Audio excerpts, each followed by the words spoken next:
Hi everyone, welcome to Learn Health Economics with Gary.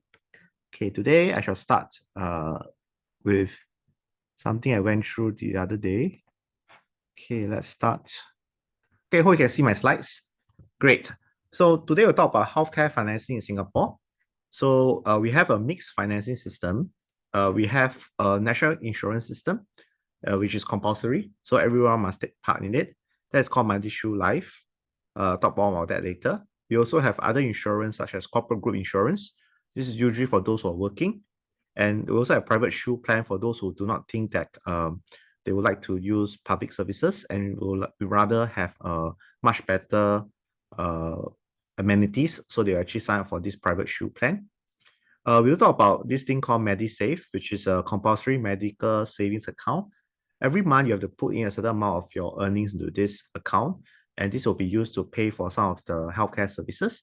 In the past, this was quite restrictive. You can only use it for inpatient care, which means you're hospitalized.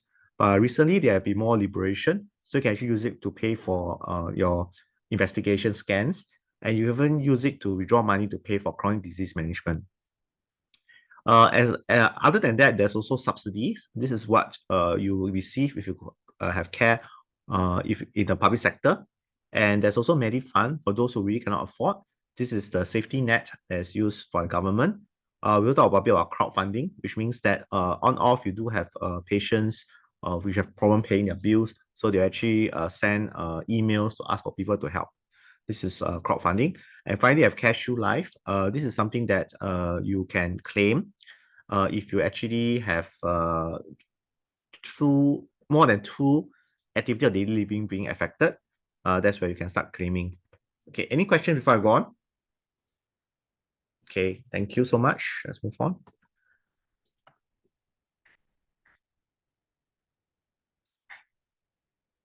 It's not moving.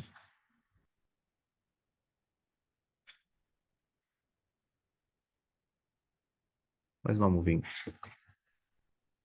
Is it moving on your laptop? No, it's not moving. You ran out of battery. No, it's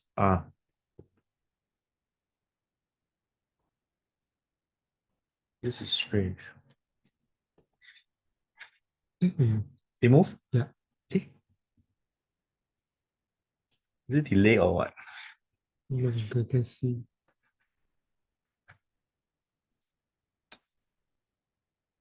I don't sure I'll do that, but never mind. Okay, anyway, so this is MediShield Life. I think we covered this last week, but never mind. So this was launched in 2015, which used to be an opt-out system. Now it's compulsory. Okay, can anyone share why does this need to be compulsory? I think we covered this last week. There's this thing called risk pooling. If it's not compulsory, what happens is that those that are high risk, they'll sign up for this plan. And therefore, those with low risk, because of the payment, they don't think they'll claim, they'll drop out from the plan. So if the risk pool consists of people with high risk, what happens is that the claim will go up, premium will go up, and it's a vicious cycle. As the premium goes higher, those who used to sign up now think that actually I'm not so high risk, so they drop out. And only those that are very high risk will remain in the system, and therefore premiums going up. Therefore, it needs to be a compulsory system to make sure everyone is covered. Okay, so it's mandatory for citizens and PR. For those living overseas, you need to write in to actually request for you to be excluded. It provides lifelong protection. So it's used to cover, I think, up to 80 or 95 years old, but now it's it's lifelong.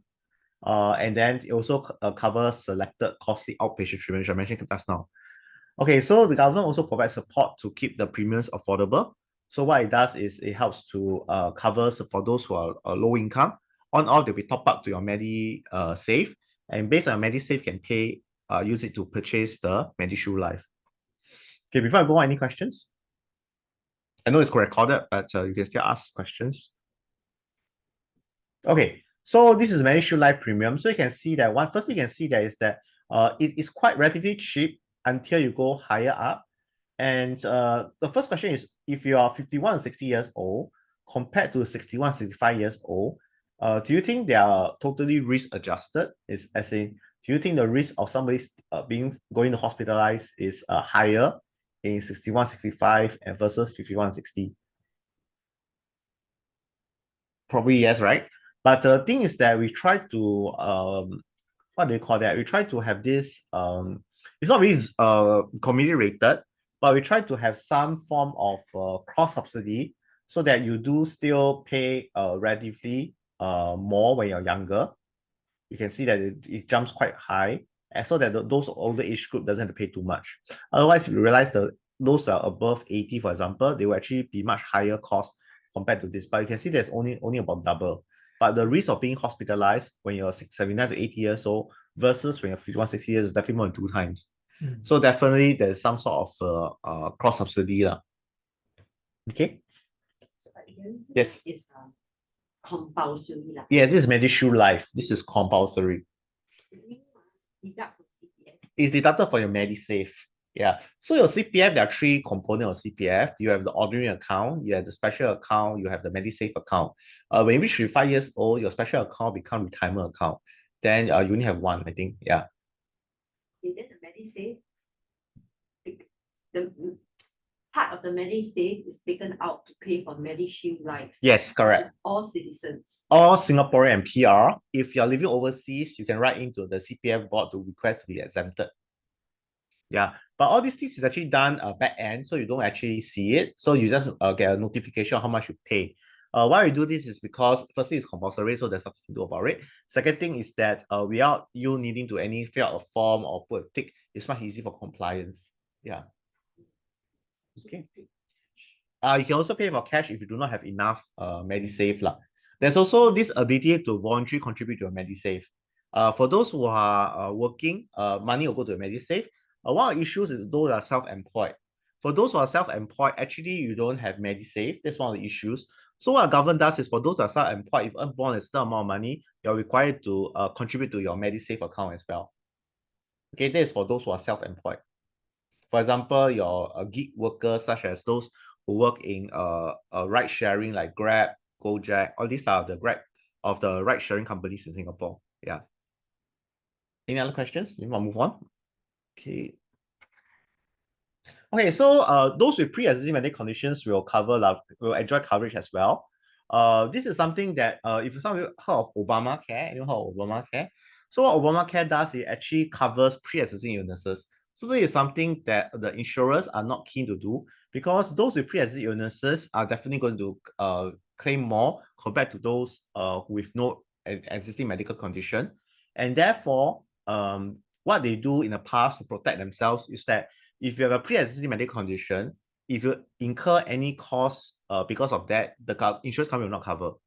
Actually, this is actually quite restrictive because sometimes it's very arguable. For example, you got high blood pressure, okay, and then you develop a stroke. Will this be covered or not covered? So you want to be very strict. Risk factor like hypertension is a risk factor for stroke, and therefore based on this, you will not be covered. So what the insurer does is it protects itself by not covering anything that is associated that is known to be a result of a pre-existing illnesses. Yeah, so this is one of the big issues lah. And for those with serious pre-existing condition, you just need to pay a additional premium of 30% for over 10 years, so to be covered. Okay, these are for serious pre-existing conditions. Okay, what it does is this means something that you have it before you buy the insurance. That's why a lot of times people say you should buy insurance when you're young, before you get any condition. Once you get a condition, if you buy, then you will not be covered. This is also an issue with group insurance because most of the group medical insurance do not cover you for pre-existing illnesses, which means that in Singapore, once you develop a medical condition, it's very difficult to change your job. Once you change your job, the new job may not cover it. So what are examples of serious conditions? These are things like cancer, kidney failure, stroke, and heart diseases. So for these conditions, when they sign up for MediShield Life, you have to pay more for about 30% for 10 years. Okay, this was all the way back in 2000 and the age 2015. Yeah, 2015 was the age. Okay, so let's move on. So proration, again, I think I covered this last week. Just to recap. If you want to stay in the private hospital, the amount that you can claim is prorated. It doesn't mean that you can claim everything. So there was this case a couple of years ago where this guy went for eye surgery, and then in the public sector, he didn't claim, he got subsidized, so he only paid less than 1,500, I think, and because of that, he cannot claim. So since he go public sector, cannot claim, so it does, he go private. So he went private, the bill is quite high, I think it was probably 10K. So it's much more expensive. But because there's a proration, so in the end, he cannot claim also. So you go public cannot claim, you go private cannot claim. So that's why they question what's the use of MediShield Life if you cannot claim, whether you use public or private sector. Okay, just to because of proration. It's prorated. I think were you here last week? So prorated means that out of the 10K bill, for example, only 15% can be claimed. So yeah, but the amount never reached, so he didn't get a claim. And then there will be a lot of deduction, like doctor's fee, all these things. Anyway, he didn't claim. Yeah, or he claimed very little. So anyway, the whole point is that if you want to stay in private hospital, do not just rely on MediShield Life. You have to get a private shield plan because of proration. Okay, so we can go into details. So this is the amount. So you're a Singaporean, for example, assuming you're a Singaporean. If you go to the private hospital, you can only claim 25% out of the bill. Okay, maybe 10K is too much. Maybe let's say it's 8K lah. So 8K, 25% of 8K is less than 1,500. Therefore, we cannot claim. Yeah, is it 25% of 8K? 2,000. 2,000. But there's also some other deduction. For example, certain things cannot claim, like food, maybe. So anyway, in the whole long story is that the guy couldn't claim. Yeah, or claim very little. That's why he was very angry. But this is one of the issues. If you want to go to private hospital, only 25% is claimable. And you must reach the deductible before it can be claimed. Okay? So this is for Singapore citizen. For those PR, any PR here? Okay, so PR, you want to become citizen because this is something I didn't realize. So for MediShield Life, it's actually not very worth it for PR because I think they probably pay the same amount or even more, but they can't claim. I didn't even know there was this proration. Yeah. Anyway. Okay, so move on. So outpatients 100%, non-subsidized 50%, and so on. So these are details really.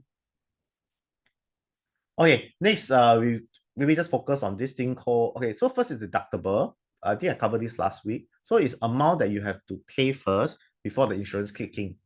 So with a high deductible plan, okay, so between two plans, one with a high deductible and one with a low deductible, which plan is cheaper, do you think? High deductible is cheaper, right? That's right. So a lot of Obamacare, there's a lot of plan that maybe the deductible is, let's say it's 3,000. Then the premium you pay is quite little. Because for the first 3,000, the insurance don't have to pay.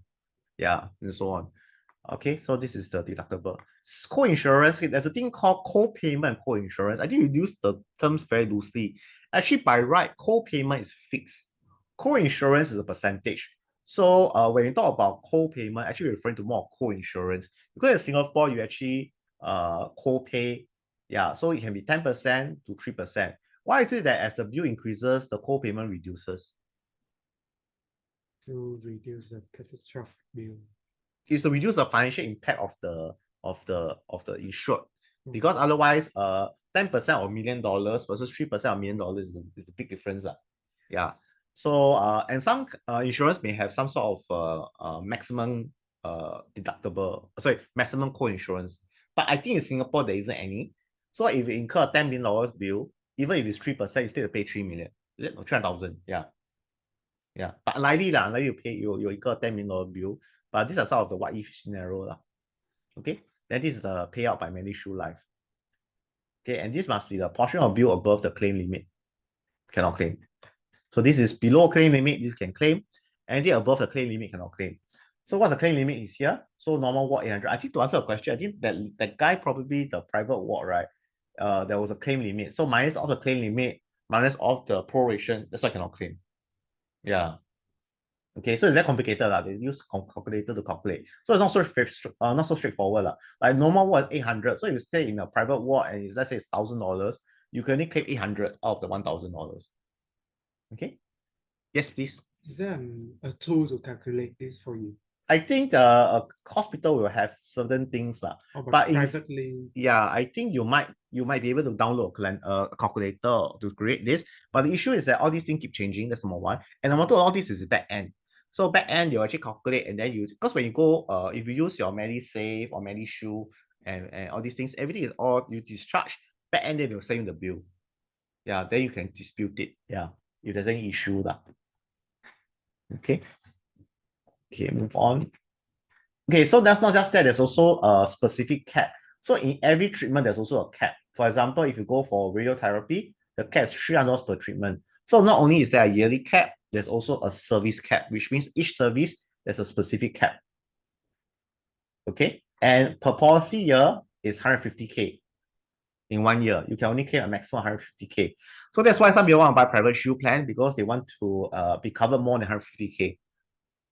Okay, and then lifetime is no limit. Okay, Ken, any questions? Okay, if you need more details, you can go to this website. Is this one-time claim or? This is per policy. So I think it's per policy year. So it's not one-time claim. Per claim will be under here, the per day and all these things, per treatment. Yeah.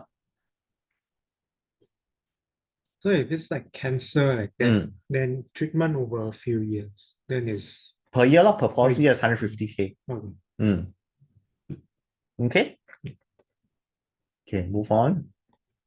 Okay, deductible I think recovered. So for class C is 1,005. B2 is 2,000. Day search is 1,005. So the first 1,005 cannot claim. So private hospital is 2,000. So first 2,000 cannot claim. Okay. Yeah, so I think that's why the guy went there and then claimed. Yeah, couldn't claim. I think probably they separated the ward versus the surgery. So ward, it was less than the amount. That's why the first 2,000 cannot claim, plus the proration, you cannot claim. If anybody is interested, I can find you the article, the guy who wrote into the newspaper to complain. I feel very sad because you go public cannot claim, go private cannot claim. So what's the purpose of the insurance? Actually, last time I didn't clarify that the first 2,000 cannot claim. Yep. But if it's 2,100, for example, then can you claim 100? Only the 100? Yes, only 100 will be claimed. But back to the proration, so need to be prorated again. So the 100 and whether co-insurance, let's say assume nothing, let's say co-insurance 10%, so you can claim $90. Yes. The insurance pay $10. So out of $2,100 bill, insurance will pay $90 and you pay $2,010. Okay. So it's quite a useless insurance, if you think about it. Okay, that's why our insurance is quite cheap. If any of you stayed overseas, I think Sunshine Power has stayed overseas in US, right? So you know the insurance is very expensive. I think it's a few $1,000s or more, yeah, per person, right? You can look at our MediShield Life is a few $100s. Yeah. But overseas is a few $1,000s, right? So that's why it's cheap because of all the deduction, co-deduction, all these things. If you're interested, I can find some private insurance premium to look. Sorry, yeah. To the slide, we pay yes. higher premium when we are young. Yeah, higher. It's to reduce the amount you pay when you're older. Because you think about it, when you're 81 to 83, right? Okay, so let's say 79, 80, right? Not true. Huh? In that 81 to 83 age group, the person have to pay 1,700. Correct. But at age 51 to 60, it's pay 800. Correct. So why does it? Okay, the risk of you being hospitalized when you're 81 or 83 versus when you're 51 or 60, let's say it's 4 times, but you're not paying 4 times the premium. So by right, is not should not read in terms of the numbers, absolute number in the table.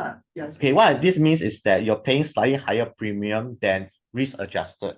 Okay. So for example, instead of, if you look at the risk adjustment, maybe based on 51, 60 years, so your risk is maybe $500. But because they want to actually cross-subsidize those who are older, so you pay a bit more, but not a lot more. So there's another type of system, it's called community rated, which means everyone pays the same. Okay, that one is actually, in a sense, better because the older one and the riskier one actually pay less. But in Singapore, we take the middle path. We don't totally risk adjust because you totally risk adjust when you're 21 to 30 years old, the premium will be just $10 because very few 21, 30 years old claim. But that again is a problem because you make the younger people pay $300, for example. Okay, then you think, hey, why am I paying so much? I start claiming. But if you make the younger people pay only $10, then it's like $10, forget it. So that's why I see a lot of young people claiming. Yeah, more and more young people claiming because they're actually paying more than they expected. And because they're paying more than they expected, so they use more. And so what happens when they use more?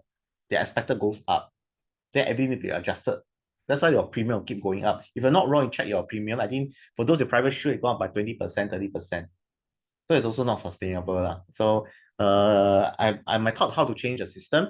If I had to do it, I'll make it community rated. That's number one. Yeah, very important, make it community rated. But then you also need to have some sort of regulations. Okay, but there's no perfect solution. So in economics, we talk about efficiency and equity. So efficiency means we want to make everyone pay as they earn, as they incur. That's the most efficient system. Yeah, the more you incur, the more you pay.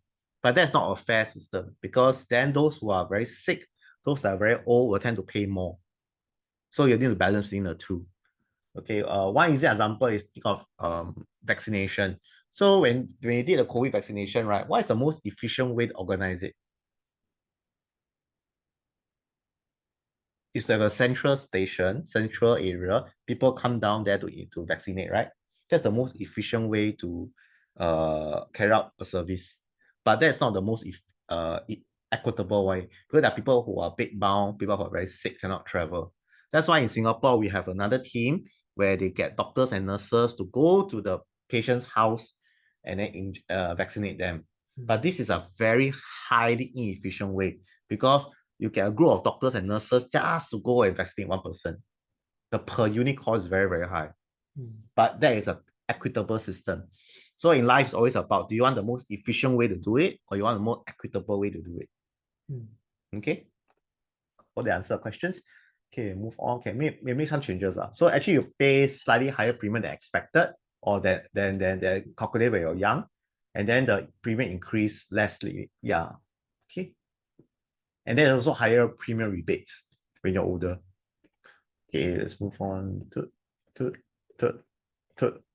deductible. We've done this already. Okay, so exclusion. So not only that, a lot of these are excluded. Okay, ambulance fee, cosmetic surgery, dental except for accidental injuries, vaccination. Okay, fertility. So you think about it, Singapore our fertility rate is so low, right? Low, right? But They don't cover it. So you see, that's why I say there's policy incongruency. That's why a lot of times in life, right? Why things happen is because it's how like that. Yeah. So you have to, if you want to change things, right, you have to change the whole system. It's not so simple as just changing one thing. So they don't cover fertility, subfertility, assisted conception, any contraceptive abortion, including related complication. It doesn't cover sex change. So some of these are more ideological. Okay. In the past, they don't cover HIV. I think in the past, HIV drugs were not covered because they think HIV is something you deserve it, which I think is quite bad, because some people are born with HIV because their parents have HIV. Some people got needle stick injury, okay, then get HIV. There are doctors and nurses who get HIV because of needle stick injury. Some people got blood transfusion, especially those older days when they didn't scream for blood and they get HIV. Yeah, so I think in life, right, we just have to be fair, okay, yeah. So if you directly participate in a civil commotion, right? I think in the past, if you commit suicide, it's not covered. Therefore, treatment injuries arising from the Insured Criminal Act. I'm not sure whether you remember or not. In the past, committing suicide is a criminal act. So after a person dies, the police still have to handcuff them, because it's a crime. Okay, so you think about it, Suicide it used to be a crime. Now it's no longer a criminal offense. Okay. So anyway, yeah. Okay. Then so the war, nuclear fallout. Yeah, I think this case. So this is called systemic risk lah. So when there's a systemic risk, right, then the insurance don't cover. The example of one in the recent years, anyone can remember? What was something that the insurance refused to cover? You just experienced it. Smoke. COVID-19. So during COVID-19, all the travel insurance not covered. Not covered because it's a systemic event, affects everybody. Everything, for example, if you have some sort of so even for a lot of people who couldn't pay the mortgages and all these things, right? They just say, oh, forget it, you don't have to pay. They just delay it because they can't enforce. A lot of these things have issues with enforcement. So that's why whenever there's a huge event, then it will not be covered. Yeah. Okay. And then there's also this idea of double claim. So if you're already paid by workman compensation, you will not be covered again. So you cannot benefit from insurance. Insurance to cover losses. That's why, did I tell you? Okay, I didn't mention. I think I told somebody. So if you buy 3 insurance, right, and you got hospitalized, it doesn't mean that you can claim 3 times. What they do is they say, how many insurance you have? I got 3. Okay, very good. The 3 of us will share. So everyone pay 1/3. Okay, so it doesn't mean that you can benefit from insurance. Okay, so these are private shield plan. Okay, what is the most interesting is Raffles Shield. I think this is the latest because when I buy it, it wasn't there. What Raffles Shield plan is a bit, I think it's cheaper because they actually have a hospital. So this is the only one that have a hospital. So anyone know Kaiser, Gensinger? Okay, so what happened is that when Kaiser is actually insurance group, they also have a hospital. So idea is very simple. The insurance and the hospital, they are on different what's it called? Incentive, different goals. As a hospital, your goal is to see as many patients as possible. Okay, and then claim as much as possible. And then for the insurer is to don't pay as anything if possible. If pay as least as possible. So therefore, there's the only way for both of them to be aligned is having a integrated system, which is Raffles Shield. So they have a Raffles Hospital. They also have a Raffles Insurance. Yeah, so by having this system, so if the insurance claim too much, if the insurance don't want to pay, the hospital lose money, right? So the insurance have to pay. Similarly, if the hospital charge too much, do too many things, then the insurance lose money. Yeah. So ideally, this is the best of both worlds. That's ideally. Okay. Yeah, private. They're private. All are private. Yeah. Only one And the is hospital. NTUC. Yes, Raffles is private. Only one is NTUC is part of the union. I think recently they mentioned it was sold to some alliance or something, and they're not wrong. Yeah. So that's an issue lah. Yeah. Okay. So these are the different things. If you're interested in insurance, recently I just learned from a Yale lecture on insurance. Maybe I have a chance to talk about that. Yeah. But anyway, we see how long. Okay. So these are the ones. Okay. Is it advisable to hop from insurer to insurer? Okay, so the answer is very simple. If you have no pre-existing illnesses, yes, go and shop around. Okay, but once you have pre-existing illnesses, if you switch, right, you'll not be covered. Yeah, so that's the issues. So I think the government is trying to make insurance portable, which means they'll cover your private pre-existing illnesses. But all the insurers are not happy to do that. Guess why? Premium. No. Maybe? Yeah, what else? Make it portable. Why can't I make it portable? As in, why can't I just switch? Like, it's like, okay, I'm not sure whether you remember, many years ago, the phone number is not portable. So you change to, for example, I have M1, you change to Singtel, they'll give a new number. So do you want a new number? Wow, very troublesome. Everyone must change, right? So I get stuck. The moment they make it portable, means that your number can go to another telco, then okay lah, or cheaper $10, I go. Then just port over my number over. Okay, so portability actually benefit the consumer because they have more choice. Okay, this is what I teach in my class. It's called managed competition and managed regulation. So when you have a choice, then the competition works. Then people can compete, because if the patient A can go to any other provider, you need to provide the best value for provider. But for patients with a pre-existing illnesses and you're locked into Prudential, for example, Great Eastern, okay, I'll offer you cheaper to join. Cannot join. You don't cover my pre-existing illness. I cannot join you. So competition fails. Okay, so it becomes, they are all lock-in. This is called a lock-in effect. So whenever I have a network, right, the network is they want to have a network effect, means they don't want you to switch. But it give you high switching costs. Anyone went to China recently? So recently, right, what happened is that Alibaba, Alipay, and WePay, the government make them interchangeable. So they are now, you can Google it down, they are linked. So you can actually use the platform to pay. Otherwise, they actually have 2 different ecosystems. Alibaba cannot use WePay to pay. WeChat system, or the Tencent cannot use Alipay to pay. All right. So you need to have either one. Now they make it portable. So these are ways to improve competition. Okay. But I think government is a lot of issues lah. So I think regulation has not really come in. But having said that, ministry says they are looking into it. So maybe very soon I can update my slides. But hopefully, yeah. Okay, let's get move on.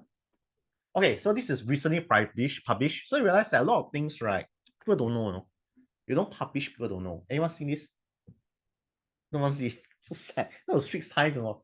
And nowadays, no, nowadays Straits Times is free, you know that. You go to National Library Board, the website is free, so it's totally free, but a bit troublesome to click. But anyway, look at this. This is for private hospital shoe. Okay. So AIA is the most expensive. You have to pay 320K for private shoe. And Raffles is 200K. I think I kind of discussed just now, right? Because Raffles has their own hospital, so you can control the cost down. Okay. We are not into going to Raffles Hospital. But it's cheaper, lah. No. Another question that is, can you go to another private hospital? I think can, but they may not be able to claim the full amount. I'm not in Raffles. I don't know the details. Anyone in Raffles? Because it's quite new, lah. I think probably Raffles is more for younger people, lah. Because most of us, if you buy insurance, you bought earlier before Raffles was in. You've not read a few years ago, lah. Okay, but I look for details, but I think there is some incentive for you to use. For example, even in NHG, right? If I go to Tan Tock Seng, right, I just show my staff pass, that's it. But if I go to CGH, right, I show my staff pass, sorry, who are you? I still have to pay first, then claim. Although the claim is maybe the same, it makes it easier for you to claim if you go to Raffles. Maybe they say Raffles, you don't have to pay a single cent. But you go to Mount E, you have to get a letter of guarantee from the insurer before you go in. So there are some soft way. This is called soft way. So it's not that you cannot, just make it easier for you to go to my own hospital. Then there's also hard way. Hard way means that you go to my private hospital, my own hospital, I let you claim 100%. You go to Mount E, you can only claim 80%. Yeah, because Mount is more expensive. Okay, so if you want to send me a question, I can help you find out. Okay, go and find yourselves. Okay, so this is this. But some of the argument is say, oh, but the service are not the same. For example, say, oh, maybe Raffles only can stick to Raffles. Okay, so all these things. Okay, never mind. Next slide. This is interesting. This is B1. B1 wards. Okay, this is all B1 ward, which means that the coverage by law is exactly the same. 100% the same. Same cannot claim, same can claim, everything the same. So you expect if it's the same, right? It should be the same price, right? No, not the same price. AIA again more expensive. Okay, why it may be different? Because AIA may pay their agent more, I don't know. Yeah, but even for the same thing, there is difference in pricing. Okay. Yeah. So if you learn economics or you learn business, you realize that there's this thing called substitute. So all the 1, 2, 3, 4, 5, 6, 7, in terms of benefit are exactly the same. So the by right, it shouldn't have so much difference unless you tell me AIA services is 2/3, so it's 1/3 better than Great Eastern services. Find hard to believe. Okay. But this data was only released a couple of weeks ago, a couple of months ago. So it's very new. So of course, after this, right, I can foresee either AIA price will drop or Great Eastern say, wow, why is so stupid? No, raise the fee. Okay. Because most of the time, what's the problem is because when you get insurance, right, when you get insurance agent, right, does the insurance agent represent one firm or multiple firm? No, you got insurance agent. Multiple? Yo, which agent is that? So strange. Private financial advisor, is it? Okay. So other than those financial advisor which can represent many firms, most people have only one insurance agent from one firm. As in, you only represent one firm because it's being paid by one firm. So let's say you have an AIA agent, okay, and he knows that Great Eastern is cheaper. First thing is the AIA agent may not know Great Eastern is cheaper. First thing, let's be fair. Because Great Eastern price may not be known to AIA agent. So what AIA agent knows is only AIA agent, AIA plans. That's why when you see an AIA agent, it will advertise you the AIA plan. I think there's nothing wrong with that. Yeah. It's just like we don't know what SingHealth charges, right? Because we're not SingHealth, how you know? Okay, so that's the problem. That's why you need to have this sort of platform so that price can be transparent. This is called price transparency. So this is in a lot of markets, price transparency is one way you can have managed competition. Okay. Once you have price transparency, you know that this is more expensive, this is cheaper. Over time, if the market is efficient, people will go to this rather than that. Okay. But having said that, again, go back to the pre-existing illnesses. Again, if you got pre-existing illnesses, you cannot switch. So even then, there's also a switching cost issue. Okay, then this is the Straits Times. I think it was a year, 2 years ago. First thing is, Mr. Ong say it has gone up 20%. And then those in the 50s will have to pay about $300 more in their annual premium. That's not so bad for private hospital insurance. Okay. And then another interesting thing is that if from 2020 to 2022, only 57% actually chose subsidized ward. They actually are entitled to private hospital, but why are they choosing subsidized ward? Okay. And then those with private hospital coverage, only half sought care at the private hospital. So I think about it, I think we are overinsured because you pay for private hospital coverage, you don't use the private hospital coverage. Okay, that's one of the insights. So people don't use. The second scary thing is that people with the private plan, they still use subsidized care. Okay, and despite that, the insurers still lose money. Yeah, so it's a very inefficient system. The money I think goes to the administrators, the money goes to the insurance agent. Because despite this, despite their patients not using the full benefit, most of the insurance plan are actually losing money or not making much. So imagine if everyone starts using private hospital, then firstly, the insurance company will suffer more losses. That's number one. And number two, even if when about 57% of people, when 43% of people choose private wards and so on, the private hospitals are actually underbuilt. Okay, so in a sense that there's not enough beds. Even if everyone go to private, there's no beds. Okay, so the bed shortage is true both for subsidized and private. Yeah, this is a scary thing. You think about it. Yeah, so you buy private hospital insurance, and maybe the day you want to use it, there's no bed. Yeah, so that's one big problem. Because you think about it, over the last couple of years, do you know which was the last hospital that was being built? Private hospital.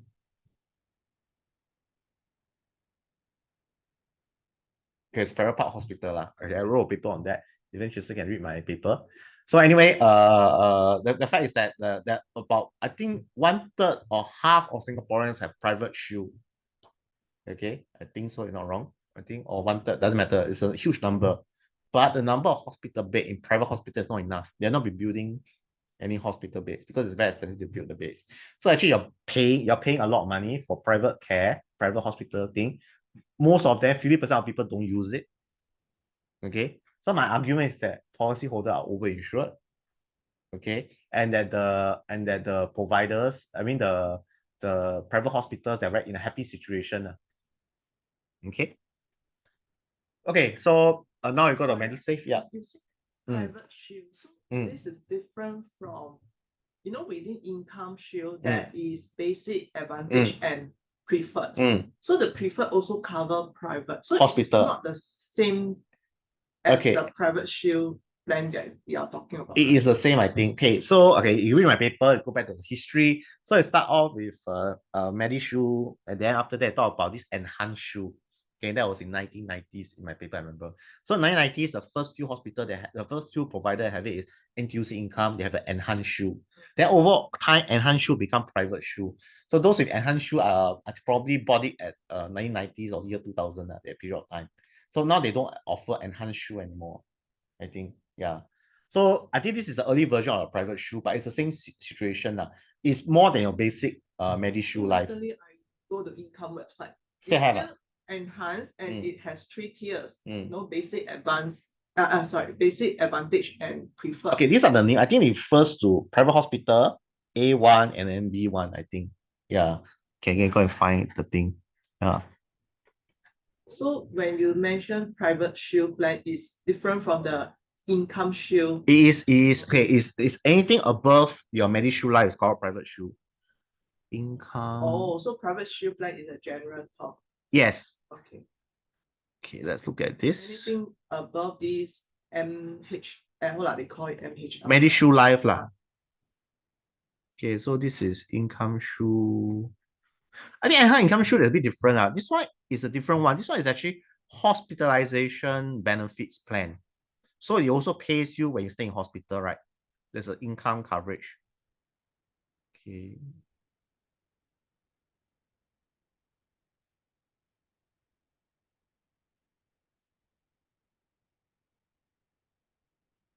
Okay, so these are a rider that covers our pocket. Oh, you're not seeing it. Okay, see there. Okay, I didn't really cover riders because I think they want to ban riders already. Lost my mouse. I think you just go outside the Yeah. window. I can see it there. Okay, that's a problem. Got my mouse already. Okay, so this one go higher up.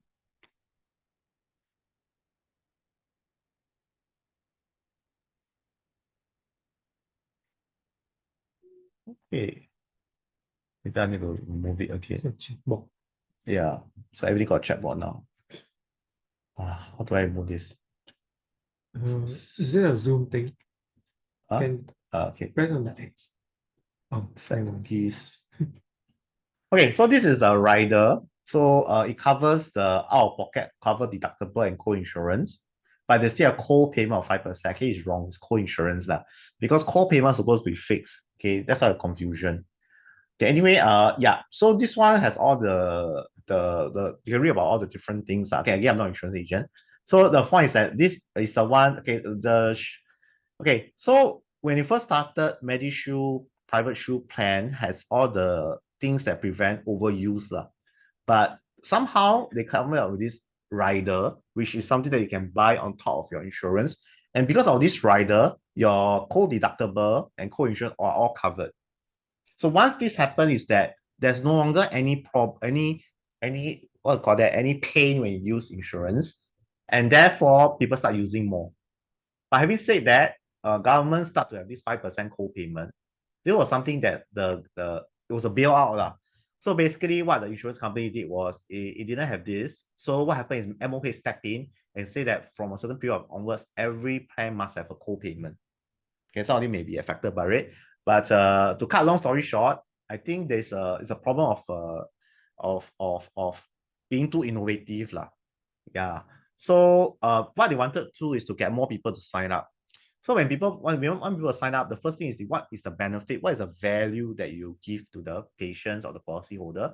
The value is that if you buy my rider, you're going to pay the co-deductible and the deductible and the co-insurance. So a lot of people actually bought in that. Okay.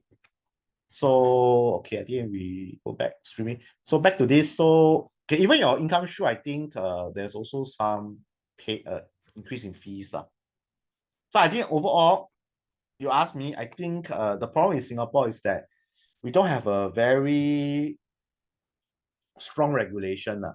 We believe too much in a free market, and healthcare is a market that fails. Okay, so many years ago, anyone know who is Hua Kai Hong? Okay, he's a professor in health economics in Singapore, not many. So what happened was that many years ago, right, long before our time, right, not really, in the 1990s, right, the surgeon and the physician pay was the same in the public hospital. Okay, it was the same. Okay, so a lot of people say, but this is not reflective of the nature of the work. Okay, so what happened was over time, the surgeons get paid more. So what happened when a surgeon get paid more? When the surgeon get paid more, they want more. So when they want more, what happens is that fees goes up. Yeah, that's one thing. And despite being paying them more, many of them still go private. So you're stuck with this problem now. So I think this is similar faced by US, where the doctors are paid too much already in US, that any form of cost containment will cause a lot of backlash. Yeah. So I guess Singapore is slowly creeping to that issue. So okay, sounds very bad, sounds very mean. Anyone know what is HR role? HR is not to make you happy, you know. HR is to make you do unnatural things. The purpose of HR is for them to incentivize you to work harder, because working harder is not in human nature. That's one. So HR needs to balance this role. If you pay the doctors too much, what happens is that your cost will jump. So if anyone go to private hospitals, okay, for example, give a simple example. Last time, right, when in the 1990s, right, you can go private. It's not that expensive to see a private specialist. Anyone remember in the 1990s? Okay, most of you still don't remember. So sad. Yeah, but nowadays it's different. Nowadays it's so much more expensive because one thing is insurance. With insurance and the ability to pay, prices go up. That's one. And also the expectations, it also goes up. So these are all the issues with cost containment. Okay, anyway, I'll cover that soon. So let's move on to this. So yeah, so firstly, the overinsured. Okay, now we talk MediSave. Okay, so MediSave is again an issue because who don't have MediSave? I think I can't mention this just now. Still got 12 minutes. Who don't have MediSave? Self-employed. Yeah, no, self-employed still contribute. Yeah, I mean, Foreigners. Foreigners, yeah, foreigners, but foreigners can always go back to their country to enjoy care. Not ideal, but Singapore healthcare system is mainly for Singapore and PR. Unemployed, yeah, my brother, unemployed. Those who are unemployed, no MediSave. Those who are self-employed, you are forced to contribute to MediSave to earn certain amount of money. Children. Huh? Children Can rely on their parents. So the one that have issues are number one, unemployed, and number two, housewife. Okay, because housewife also depend on the husband. So there's also may not be enough because the husband may not earn a lot. So he had to cover his plus the wife. Okay. And lastly is those low wage worker. So three types of people have problems. Low wage worker, unemployed, and housewife. Housewife is not unemployed, but housewife have they don't get paid. Yeah. Huh? That's why it's employed. Yeah, it's unemployed, but it's also not unemployed. It's working at home in a sense. House husband. House husband. House husband. Okay, so now it must be more work. So house husband, okay, but still they are considered as not earning an income. Okay, so those not earning income is the issue. So this one issues with MediSave. Okay. So that's why the rules are very strict. Okay. Okay, MediFund is more, I don't think anyone asks qualified MediFund. So MediFund is really for the very sick. Sorry, for the very poor. Okay, those really very poor. And why do you think they need to speak to MediFund Silver and MediFund Junior?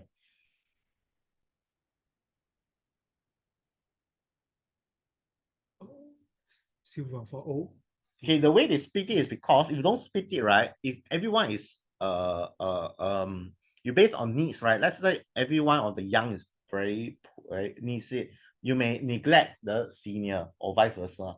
So therefore, whenever you do segmented or segmentation, whenever you have a dedicated fund to fund either the elderly or the young, it's probably better so that there is some money that is set aside for specific group. Yeah.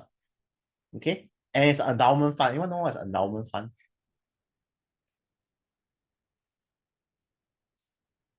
Invest in something that give returns. Okay. Endowment fund very simply means that you can put money inside, and after putting money inside, this fund will invest, and the interest is used to spend, not from the capital. So in theory, an endowment fund will never go bankrupt because it can only spend the income. So it can only grow.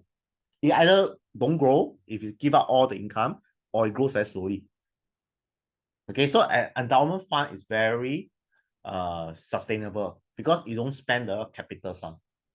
That's what I mean by endowment fund. Example, endowment fund, yield endowment fund, all these things. So one of the risks with endowment fund is when the interest is not sufficient. In high inflation, if they invest in fixed income, it may not be enough to cover, and therefore they can only spend less. So this is one of the risks of having endowment fund. You can think of it as our reserves. So in our reserves, we can usually only spend the income generated from the reserve. I think the rule changed. 50% of the income generated from our reserves goes to the budget. Yeah. And we don't usually spend our reserves. So it's something like endowment fund concept. Okay. So this is reason for doing this is so that we want to make sure it's sustainable. Okay.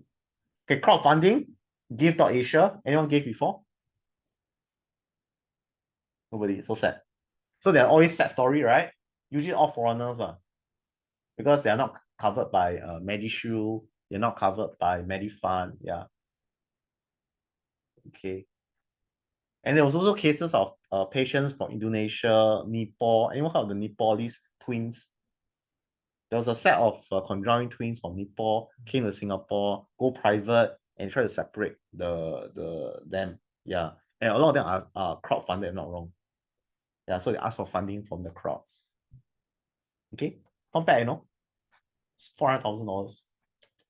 You're not sure what's the latest. Yeah. Wow, that's a lot. Yeah, of course, that's a lot. Yeah, so that's why you need crowdfunding. Who can afford 561,000? That's enough for a house, right? Almost a house, just for medical bill. Okay, so this is crowdfunding. Okay, CareShield Life, long-term care insurance. I think I can't mention.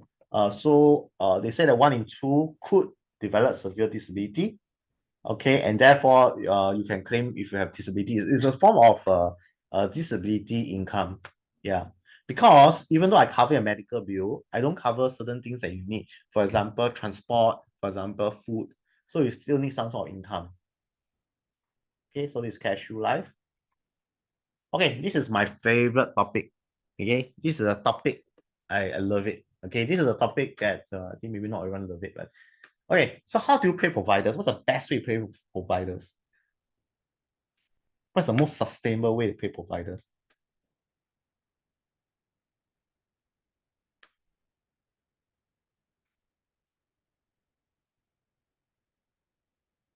Don't pay them. That's the best way. Okay, don't pay no expense, right? So volunteers, use volunteers.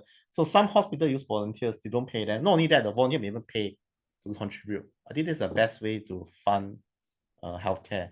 Get those volunteers to fund it. But I think that's not possible. Okay, so back to reality world. So okay, so in Singapore, right, primary care is provided through polyclinics. So how the doctors are paid is salary and bonus. So think about it. What is so bad about salary payment?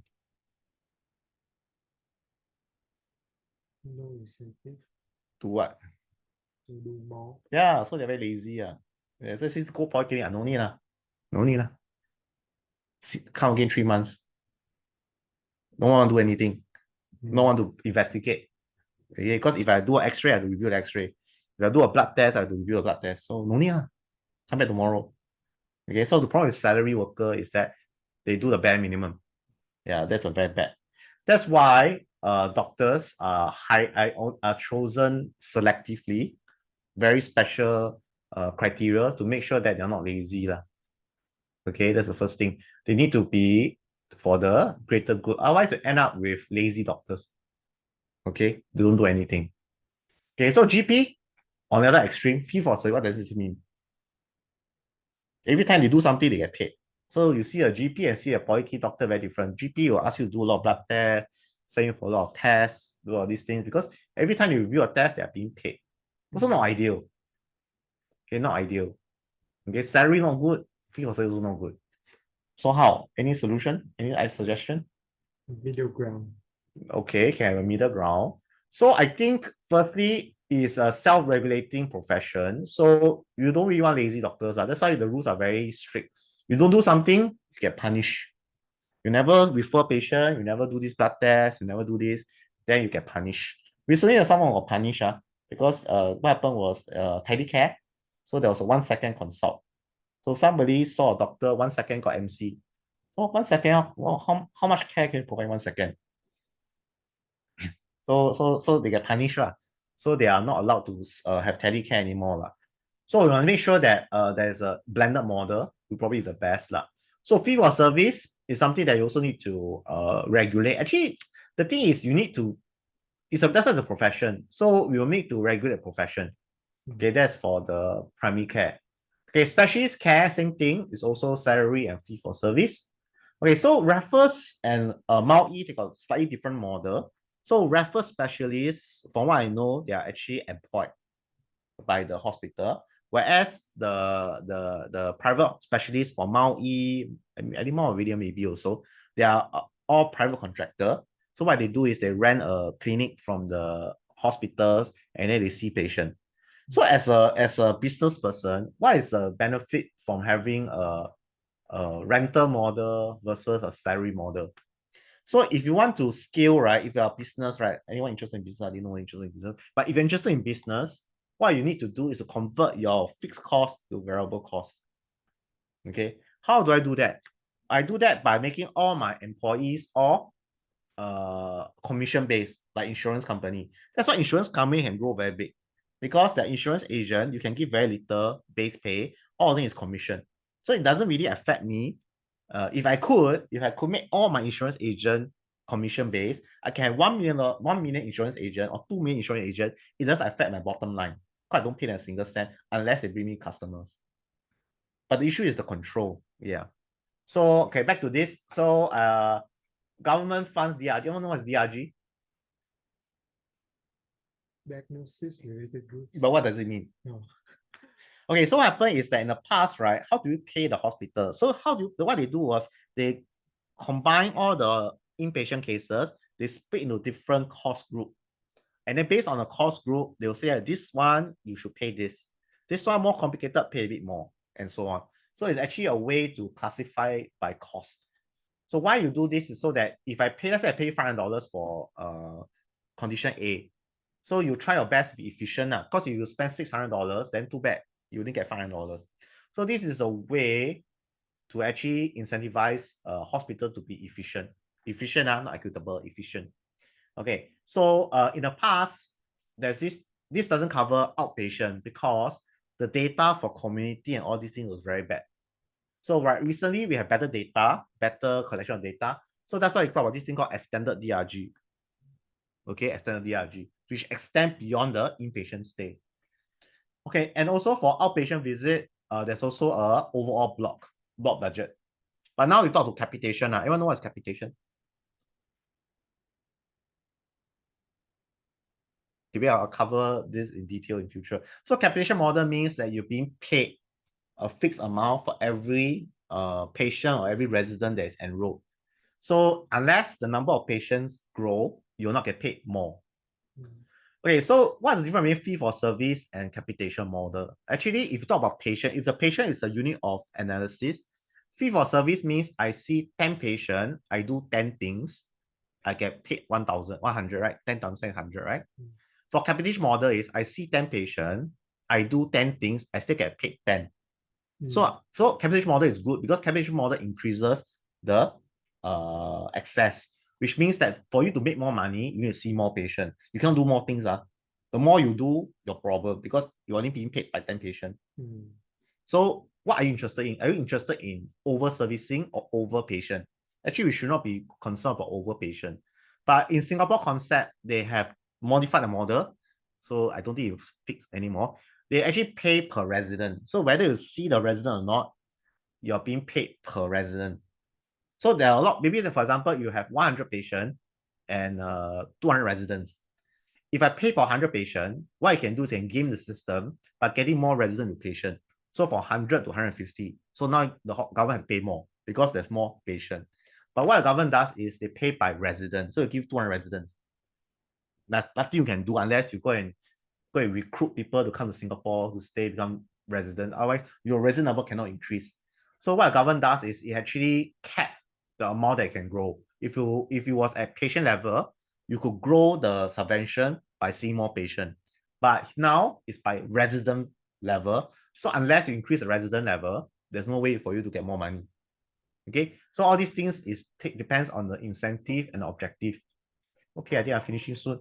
Okay, so MOH pays per diem. Why? Because Com Hospital, they're not really under the control. A lot are actually VWO. You don't screw them too much. You screw them too much, they just say, I don't do it already. Then you go and find someone to do it. Okay, so the eligibility is on 20% and 5% based on the per capita income and residential status. Okay, this one, okay, let's finish up. Okay, demand side. Okay, how do we cost contain? This is the most important topic. Should cover more. So one thing is to have co-insurance out-of-pocket payment. All these things is found to reduce your utilization. Also, don't allow full riders because full riders take the pain away, which the government is trying to do that. The supply side, you need to set benchmark for private sector. Okay, but this one is not really very useful because private sector, they are not really bound by the benchmark. So you need to have some sort of fee guidelines. So many years ago, there was a fee guidelines, but then government banned it, say it's not competitive, which is rubbish. So I think a lot of issues is that don't just because there's a guideline doesn't mean it's not competitive. Yeah, so even without the guidelines, we can still not be competitive. So it's really regulation. You want to regulate the price, just regulate the price. Don't go rely on other things. Agency for Care Effectiveness. Some of you went for the conference. Oops, none of you went for conference. So sad. Okay, so the conference, is actually the one they decide what to fund and what not to fund. And then I mentioned kind of price transparency. So with all this price transparency, publish data on the premiums, consumer can then choose which to go. So now there's also some form of fee benchmark. No guidelines, there's a benchmark. And then of course you can group purchase using ALPS. Anyone knows ALPS? Okay, so ALPS was set up to actually help to do supply chain management. So the procure for the public hospital. So if the ALPS can actually do that for private hospital, you can actually have lower cost because with a stronger purchasing body, you can bargain price down. Yeah, so one way is to actually have ALPS to do that. So I think in time, we should not have this public-private division because it's not very helpful. So you have to tend to see at the end of the day what matters. So these are summary slides. Increased GDP from 3.2 to 5.6. Projection 10.6% is huge growth, faster than GDP growth. Aging population, increased utilization, technology advancement.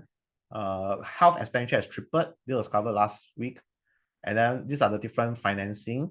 Inflation rate, this is the amount which includes both utilization increase as well as price increase. How to pay providers, salary, fee for service. I didn't cover pay for performance and pay for what's the other one? Pay for outcome. Yeah.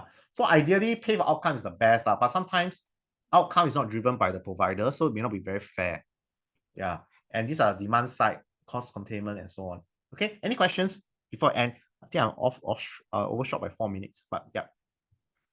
I think I'll pause now. Okay, thank you for watching for online. See you soon. Stop share. Did I record now?